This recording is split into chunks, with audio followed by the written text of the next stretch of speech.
Welcome back to the Two Thrones. Alright, yeah. we're actually about to get the reveal on who's behind the attack and why. So these, oh yeah, by the way, the traps now look actually more realistic, so they actually look more deadly.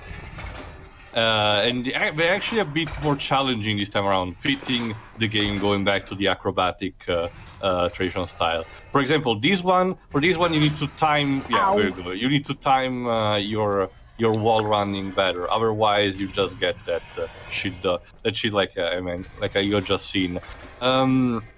This first one is more generous because it gives you a space to fall, but others are not so grateful. Instead, drops you into a bottomless pit. So be careful. All right. There we go. Yeah, by the way, please remember, there are no subtitles, so when we'll actually get the speech from the actual villain, I'll need you to actually listen, because it's actually quite important. Sure. It sadly tells that some things happened, not necessarily off-screen, but the stuff that actually led to the events that are happening right now. Well, It will be more clear when it will actually happen. Don't worry. Well, since time travel's involved, it makes sense for off-screen developments. Mm-hmm. Especially because, yeah, remember, at the end of... you have to remember, the important thing is that at the end Pay of... attention to what the prince overheard as he drew close to where I was being kept. Okay. Okay. Right then. Thanks for the detail, Mom. Also, there was a Star of David. Quiet, dear. Mummy's trying to narrate. Should I continue from here when you return? Forgot to say, this kind of voice reminds me of that when Darkstar used female voices. But yeah, essentially now when Riot will start, I'll just shut up. But essentially, you have to remember that at the end of Warrior Within, the prince essentially managed to retcon the events of the first game at an extra time. For example, remember at the end of Sands of Time, he managed to rewind. Hold on. I journeyed with the Maharaja of India to the island of Time, intending to claim its secrets. What we discovered was a barren, ruined place. Its halls deserted. Of course, because Kaileena went away with us. Strange tales adorned its walls, which spoke of an empress. Empress of time. But of this enigmatic creature, there was no trace. We returned to India with treasure nonetheless. A staff, a dagger, an empty hourglass covered in jewels, and books. Such secrets they contained. Of course. But even then, I was an older man, and knew that my time would soon be at an end. Sounds familiar. Life eternal was not beyond my reach, but it required the essence of the Empress herself. Yeah, essentially, in order to create the sands, you needed both the dagger and and Kaileena. Or so I thought. I turned my attention. However, since Kaileena was moved to the present, this means that yeah. The dagger stirred and showed me things. Oops. Whispered to me in my sleep.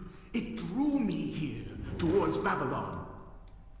Alas, the Maharaja did not share my vision, would not grant me leave.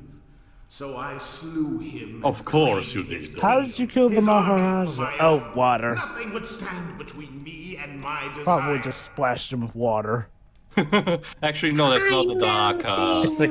It's a good thing he's not putting on dumb villain logic of loudly announcing his evil stuff. So yeah, if you haven't guessed it already, it's gonna be immediately clear as soon as we reach the next room.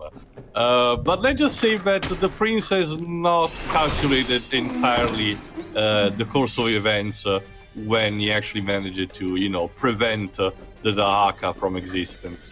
No shit. So who's the Maharaja then? If not the Remember Dahaka? the guy who had the hourglass of time in the first game? Oh, that guy, right. The dagger was in the possession of someone else. The prince retrieved it from one of the palaces and then brought it with him along with his father as like one of the trophies. Then Farah actually got it. Actually, no, the Maharaja was the one that had the hourglass in the first place, and Farah was his daughter that was taken as a prisoner, but she had the dagger for herself. There they got funny enough, for the music for this game, they actually got the Stuart Chatwood back who did the last 2 games. So Well, no yeah, longer, and no longer, if you- no longer does he have to do edgy guitar. Yeah. Again, the music is much more in tone with the setting of Arabian Nights. As it should be. Yeah. We're still gonna get a bit more action pieces, but it's gonna be obviously more soft than, you know, the grungy, edgy rock music. Dun, dun, dun. Seriously, what the fuck? What's Battles of Prince of Persia? It's a Nintendo DS game that's essentially kind of like a tactical RPG, but it's a spin-off that has no relevance with the rest of the franchise, and it's quite mediocre, so... And also, I'm- why does... I'm looking at other Prince of Persia games. Recklessly, Yeah. Hold on, he drew his hold on. weapon and charged forward, It's intending important to now. rescue me. It was as if he had learned nothing from his past adventures. Or perhaps he'd simply forgotten, made blind and deaf by fear and rage. Forgotten Sands. Maybe. Oh, there she is, This is how Kaileena. it happened. This is how I died. Well, shit. Mommy, this sounds a lot like what Daddy told me about his Unfortunately, the first prince venture. keep in mind that chain on his hand. Uh-oh. And he's back, the vizier, of course. Makes sense. Messed with He time. was literally retconned back alive.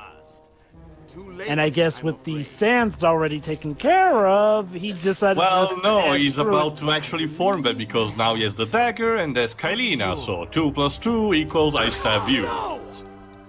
So basically, he guessed So- from the get-go. As a kind of interesting insult to the second game, Kaileena gets brought here as the prince's new lover, only to be killed almost immediately.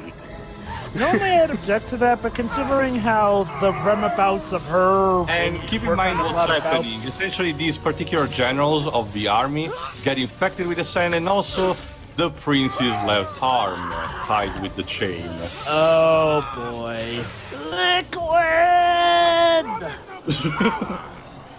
And unfortunately, also this means that now there we go. Now the vizier has full access to the sand, so he's gonna finally ascend to godhood like he wanted in the first game.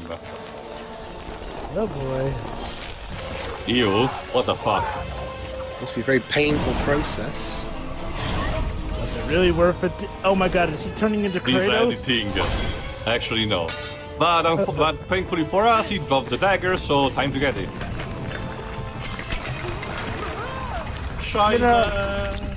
You know, if Warrior Within was actually a good game, I might be pissed off by this, but since Warrior Within was crap... And there you go. Now the dagger of time is gonna be our standard main weapon. Father, forgive what I have done, wherever you are. Deja vu. So now, obviously, things are fucked up more than we can imagine. The good news, at least, is that we got the standard power of, you know, rewinding time in case we die. However, a lot of things. This means a lot of things. First thing first, we need to find back the vizier and obviously kill it because we cannot allow that thing to roam around. Oh shit. Second, we need obviously to find the prince's father and to organize some sort of resistance against the army.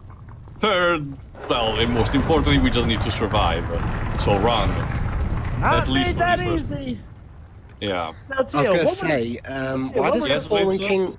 Why does the Fallen King look like a Shantae game? The what now? Dweebs, first thing first, you may want to try focus on the actual game right now. Yeah. And second, I already explained to you, Dweebs, Fallen King is the sequel to the reboot, and it was stylized for the Nintendo DS. I don't know. I don't worry. I was focusing. I was going to tell you that after the cutscene had played. Just leave it be for when we'll actually get to it, Dweebs.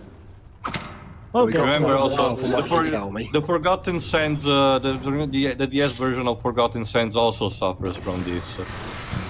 Although, you know what, to be fair, that art style, I actually like that art style better than the original. The problem, Joe, reboot. is everything else. Practically everything in that game Is this where I should be is doing forcefully the used with the touch game because, you know, it's on a Nintendo console. We need some fucking gimmick. And like, imagine, Jova, a platformer where all the controls are done with the touchscreen. Sonic That's Chronicles. insanity. Well, that's an RPG, but... But you it get has what I mean. platforming In Yeah, elements. that but- Metroid, but you in that get what I Metroid game that did that. I don't Hunters? recall No, Metroid. maybe using Pinball, touch- Prime Pinball, but that's a pinball, so... Yeah. And Maybe Metroid's Prime more of a... Hunters, but I don't remember, honestly. I need to watch back Someone Call Me Johnny's review. Oh no, it's like that bit in Simpsons Hit and Run. You have to. Oh no, wait, no, actually, no, that's not true. Actually, if you step on the wrong part of the floor, then it falls. And here, you just have to run fast, otherwise it'll fall down. Yes. Falls into the shape of an L. Nah, it's purely coincidental, Joe. It's nothing too symbolistic. The villain's calling you a loser. He's insulting you. So, yeah, I think it's kind of obvious. So, Kaileena's got to survive if she's giving the story. Well, yeah, well, Or we maybe just- she's telling or it maybe she's beyond the speaking these. grave. Maybe killing her like made her transcend the world and the fourth wall or some shit.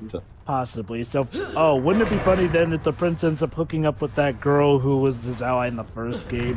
Farah, well, Jova, we need to even know if she's alive or not. And honestly, considering the Vizier killed the Maharaja, it's gotta be a bit hard. Who knows? Who knows? By the way, though, what were your thoughts on this game's opening? You know, we've pretty much eliminated anything that the okay, second game- Jova, here's the thing. Since I bought, I played a bit of the original game when it was back on the PS2, but my first-hand experience was with these remasters, so I usually tended to play them back to back, even back in the day. So, Oh, so I you mean, kind we of spoiled yourself. Actually, no, I didn't knew about the plot immediately. But essentially, Jova, I played this game much like now, immediately after after Warrior Within. So essentially, all my emotions back there was mostly release because I was actually playing a game that I actually enjoyed. You know, after Warrior Within, which was again, Jova. Warrior Within is not just bad. It's the antithesis of what Prince of Persia is meant to be. burnoutingly bad. Like, Yeah. It begs you to not actually play it. Yeah. So I guess Nyko basically. So what was your reaction to Nyko? Basically, the part where the Vizier pretty much destroys everything that has to do with Prince of Persia 2. I could have seen it coming because honestly, the idea that Kaileena got kidnapped at the beginning, you say something's not right. But honestly, I didn't mind because I didn't like Kaileena in the first place. So it wasn't even like Joy say, "Yay, the witch is dead" or some shit. It was like, okay. Yeah. Nah, move on. I mean, the story is focused mostly on the prince himself anyway. So. I mean... Oh, that's right, there's also another thing. Send credits. You essentially use them to unlock artworks and similar stuff in the extra menu, but I'm not gonna bother. It's not really that much to see. Anyway, But in case you remember, Jove, as I mentioned at the beginning, the development of this game was different and the plot was supposed to be different altogether. Supposedly, Kaileena was supposed to be playable in the first place as a complementary companion of the prince. Hold on. By my hand. Yeah. In taking Kaileena from the island of time, I've changed the course of history. Yep. Without the sands of Don't time, say. I never journeyed to Azad, never killed the Vizier. Now he lives again, driven by the same mad desire. I promise no harm. Except this time he actually achieved his goals. Yeah. So, Yeah, so basically, this is the villain wins the game. Well, at least at the beginning, Jove. Sorry, at the beginning, Dweebs. Now we must set things right. Oh, hey, Cinderella 3 did show those kind of plots can be interesting. Well, that again, Jove, I think we mentioned somewhere else, but that plot works because of how insane it is. By the way, Charm meme is now finally a meme. Oh, hey. If there's one thing I'll give Cinderella 3 credit for, it's that it finally gives the side cast some much-needed character.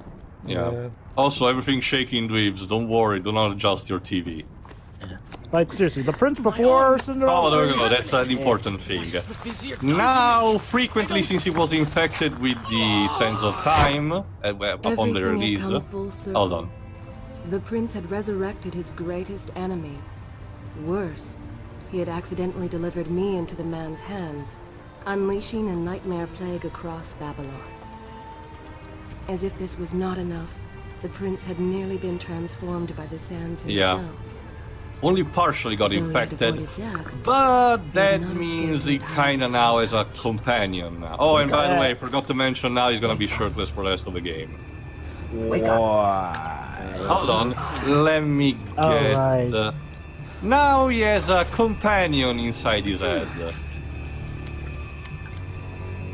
Great. Let me guess. Think of him like Tyron in regards to Kaine in Nier. Oh god, that face. The way behind you is gone, so you will have to find another exit. Okay, it's his inner dark being. Yeah, essentially. Like, This is... Hold on, I'm about to mention. This is The Dark Prince, voiced by Rick Miller, apparently a comedian. It's weird though, he sounds so much like... He's a representation of all the Prince angstiness. So essentially, think about this. Oh my god. The developers took the edginess of the second game and personified into a snarky git that's gonna be the dark side of our protagonist. So basically, I think I get it now. Basically, they're explaining why the prince was acting so terribly as he did in Prince of Persia 2. It's his dark side that he has to conquer. Pretty much. That's actually kind of brilliant. That's partially gonna be also the struggle of the prince, discovering more of his dark side, because trust me, these two are never gonna shut up talking to each other. And also, in the meantime, understanding if he needs to get rid of it or actually just live with it. It's, again, fitting with the overall themes of the game, but it's about the prince's growth as a character and as a person. It's weird though, because Rick Miller there sounded like an evil version of Yuri Lowenfeld, hence why I immediately thought that was his inner dark side, because I thought that was just not Yuri exactly Lowenfeld. a problem in itself, Jova, but also partly off, because part of me wished that he was voiced by Robin Atkinson in order to give it continuity, sort of. But I guess we cannot have that. And it's also a problem because in the beginning scene where we get some snippets from the ending of We're Within, we actually get that line that was voiced by Robbie Akindoz that says, "All that's rightfully yours is mine." That'd be a bit odd though, Tio, if considering that we just had a scene in this part where they kill off something from Warrior Within. It's like when they killed off a GTA 4 character in GTA 5. Oh, that's right. I forgot GTA 5 like slaughters half of the cast of GTA 4. It's basically a big okay. We know you guys hated GTA 4, so we're going to literally do this so you guys can. But Pedro, why don't you want to go bowling? No, thank you. When are we gonna tackle GTA 4 for the channel? When I muster up the courage to do that game, but first Vice City, because Vice City 4 is bad. Yes, it's more from what I've seen, Jova. It's more annoying than anything. It's so basically GTA is a game where really the only games we're playing are free Vice City and 5. No. There's pretty much every GTA game. Okay, well, the thing about 1 and 2 is that they're so archaic by today's. They're top-down stuff. Yeah, they've aged really badly, and they don't really have that. Alternatives to that to go play Hotline Miami, essentially. Yeah. Like again, basically, anyone after 2, aside from 4, is worth playing. I assure you. Especially Vice City. Vice City is my personal favorite, which is why I'm doing that one first, because Vice City is a game that sadly gets sadly underappreciated because because it's attached to 4. No, not because it's attached to 4, but because most people only seem to care about San Andreas. And don't get me wrong, I like San Andreas. GTA. Jova, the memes, Big Max, Big Order, Big Smoke. Sorry. Don't get me wrong. San Andreas is pretty much the best Spike Lee movie that's actually a game, but still. Well, remember, Jova. This is kind of Dan Houser's thing. He takes inspiration from abrasive filmmakers like Quentin Tarantino, Martin Scorsese, Spike Lee. Yeah. I get that. It's just like I just realized I forgot that there are. Well, are those games even spin-offs? Because technically technically GTA 5 is attached to GTA 4 as a sequel to it. Not just Well, that, Jova, but well, no, From what I could no, gather, my Jova, question is, GTA like, 4 was kind of like not of a reboot, but essentially something get differentiated from the previous titles. let me put it My that- main question is like, well, stuff like Vice City and San Andreas, are those like No, spin-offs? they're not. or are Let me they- explain. Basically, they're made by the exact same team that makes the other ones. It's not that. Basically, Jova, what happened is after 3, once again, the whole curse of numbers thing that sometimes some developers have, they decided to switch the series from being named numbers to just having subtitles. You know, so Vice City takes place in. I'll never Vice City understand takes why pl- it's so hard for them to just keep the number, but also make Me a neither. subtitle. Me neither, honestly. But yeah, Hold basically. on, we're about to get something in a second, so I'll ask you to refrain a bit. Go ahead. Alright. I'll die. There you go. Now, occasionally through the game, the Dark Prince will decide, you know, to assume direct control for a bit. Let me guess. His sections are more like Warrior Within. Essentially, yeah. Now you have a new weapon in the form of a chain, and you're more focused on combat. The good news is that you can slaughter Breeze of enemies. Anguish. Look at his hair. Oh my god, one of his moves is It's like literally called... One of his moves is literally called Breeze of Anguish. Wow. But anyway, the good news is that you can slaughter your enemies really easily with this. The bad news, you're constantly losing health like in the Wraith form, but you actually regain health in this case by absorbing the sands. So it's like if you made Beck and Ray into a character you could interswap and change between. Sorta. Also voiced by the Yuri thing is, Lowenthal in it's a Beck's case. bit scripted, sorta, in a sense that the Dark Prince will decide to take control of a body occasionally, but essentially in the specific points of the game. Essentially, it's just the game giving you a change of pace and asking you to think more fast. It's a shame that, you know, if you run out of health, you don't change back into the regular Prince. No, it's like... Oh, and like in the Wraith form, they mean it when it comes to the decreasing health, because if you actually just wait for the health to drop off, you will die, but you will not just stop at the critical version. Wow, he's you Ghost bet- Ridering them with that chain. You better run, motherfucker. Yes, run from the guy who nearly suicided himself twice.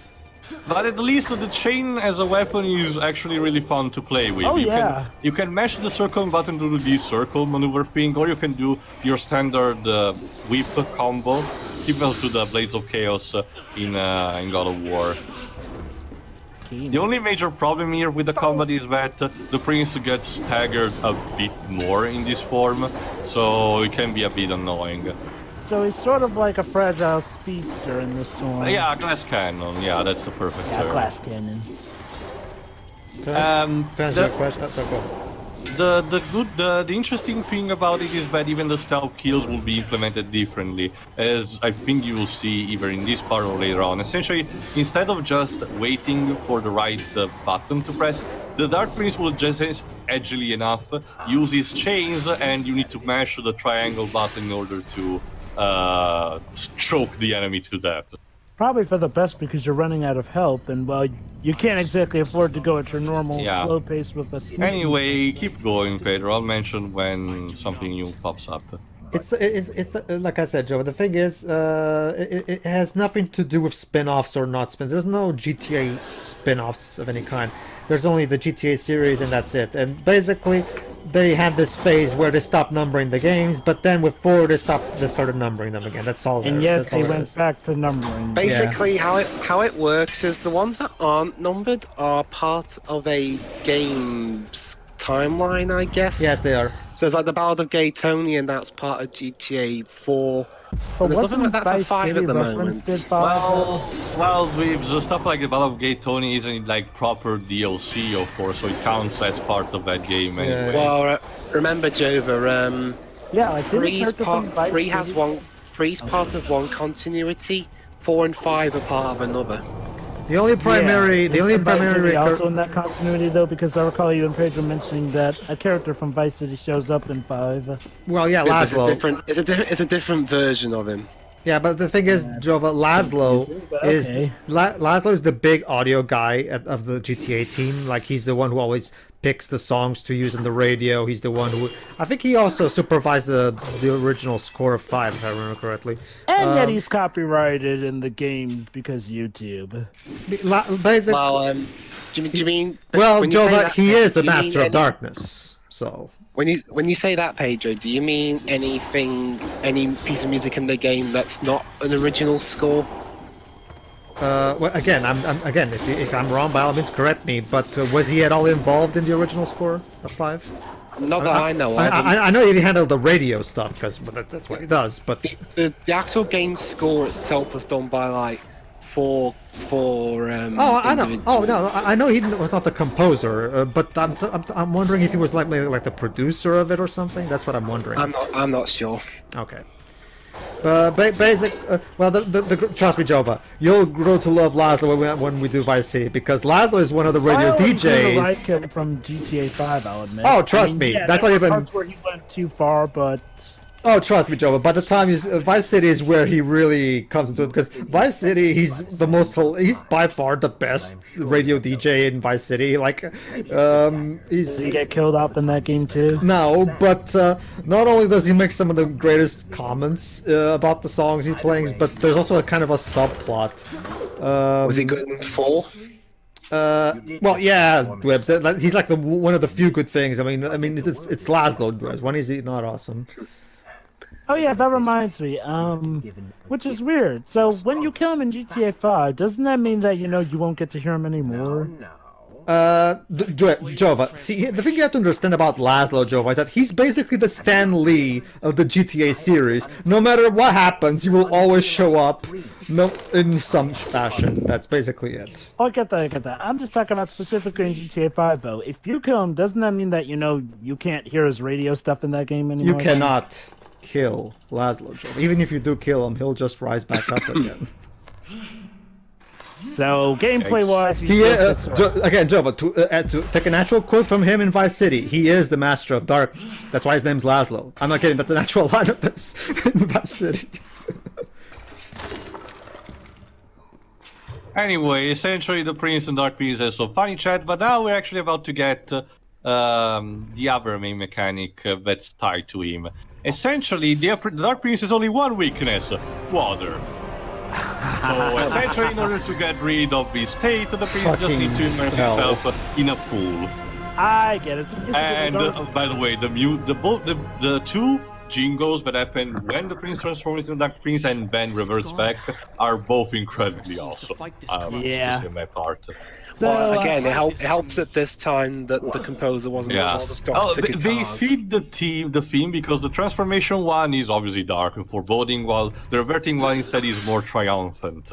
So I think I got the idea here. Basically, the Dark Prince is definitely an antagonist who wants to control the prince's body. Let's just say Bo is more subtle than you may think, Jova, because he's not stupid by any means. So obviously, it's not like in a sense that, I want to forcefully control the bodies like all the time. He knows that he needs the prince. So let's just say that he's not gonna be that hostile, at least for now. Yeah. I'll admit, this is definitely opening up pretty interesting, and this is definitely shaping up to be the best of the Prince of the Persia stories so far. Well, it looks more fun than the last one. And the models are actually a bit more detailed. And the animations are more nicer and fluid. This was 2005, wasn't it? Yeah, so they had more time to... Although if I had to take a wild guess, probably probably the GameCube version was the definitive one to play. So, Tio.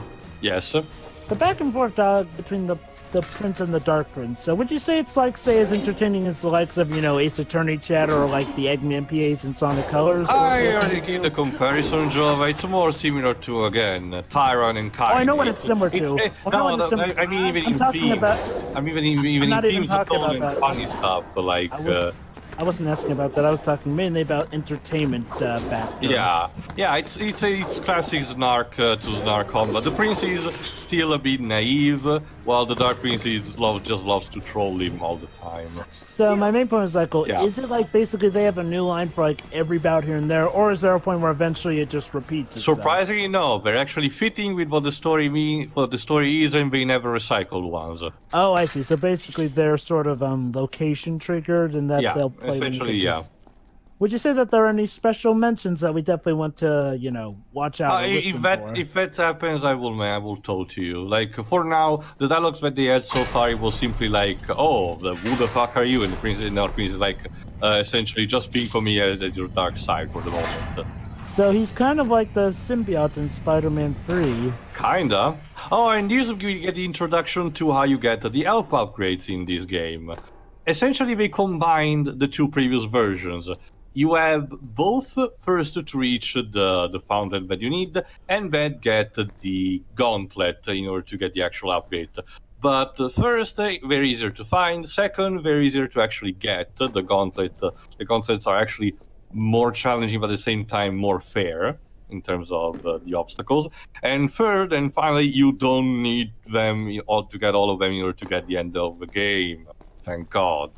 Yeah. Don't get me wrong, Maple. I like 100% completion bonuses, but don't lock the actual true finale behind them. And there you go. That's what you need to do now. Essentially, you get transported to the gauntlet. Here. So I'm curious from what you just said, Joko. What's your take on the way Final Fantasy X-2 does it then? But that isn't that DLC money anyway? No, not 13-2, 10-2. Because the only way to see the real ending of 10-2 is to 100% You need to of get it. like 110% or some shit. And it's incredibly easy to miss, Jova. You have to literally talk to every NPC. And Like, you even have a beginner's trap. If you don't talk to an NPC like, right at the beginning of the game, you're fucked. yeah, basically. Oh yeah, I hate that. I hate that, especially since it ruins what was otherwise a relatively fine game at worst. I mean, it had pretty good gameplay. It was Again, intuitive. Jova, it's just that first impression. That I know, right? Yeah, it has Yes, a terrible please. first impression. Since when did drinking something in this universe have the ability to teleport you? Mysticality, Dweebs. It happens also in the first game. Again, we're Right. gonna meet who's probably the responsible of these elf upgrades, at least tied to the water ones, in Is Forgotten this Sands. where I should resume the tale? I mean, next what time? if like you drink what if like you're trying to drink just some regular water in real life, but you accidentally drink something that teleports you to like another country or somewhere? Funny you mentioned that, Dweebs. In a Suda 51 game, Shadows of the Damned, essentially due to how the rules of the hell works in that game, if you drink alcohol in hell, you regain actually health instead of getting liver diseases. Interesting.